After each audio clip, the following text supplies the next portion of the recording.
היום החלטתי לעשות סדר בכל המסמכים שלי שהיו במגירות, בארונות, ובשקית הזאת יש את כל הדברים שהחלטתי להיפטר מהם, להשליך אותם. ומדובר בסיכומים ישנים של קורסים ומחברות ישנות ודברים שכתבתי. הם כבר לא מתאימים למי שאני היום, למה שאני רוצה להיות. הם דברים שאולי התאימו ושרתו אותי בעבר, אבל כרגע אני מרגישה שהם מכבידים עליי, מהווים עבורי עול, ואני חייבת לשחרר אותם על מנת להמשיך הלאה בדרך שלי. ואני ממליצה לכל אחד ואחת מכם לעשות בדיוק את אותו דבר.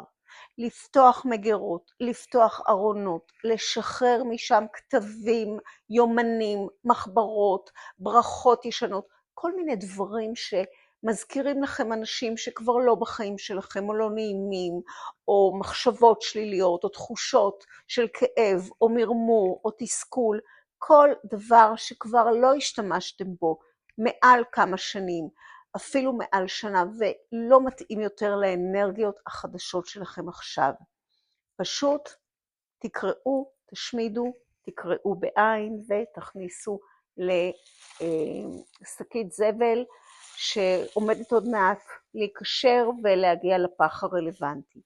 בנוסף לזה אני נוהגת לעשות מדיטציה, שבה אני לוקחת את כל המחשבות השליליות, את כל הדפוסים המיותרים, את כל הרגשות שכבר לא מתאימים ואני לא רוצה שימשיכו להיות איתי, אני רוצה להיפטר מהם. ואני מדמיינת שגם הם נכנסים לתוך השקית הזאת, פשוט משתחררים ממני והולכים לפח הזבל. אז תנסו את זה בבית, ואני אשמח שתרשמו לי מה הרגשתם אחרי שעשיתם את זה.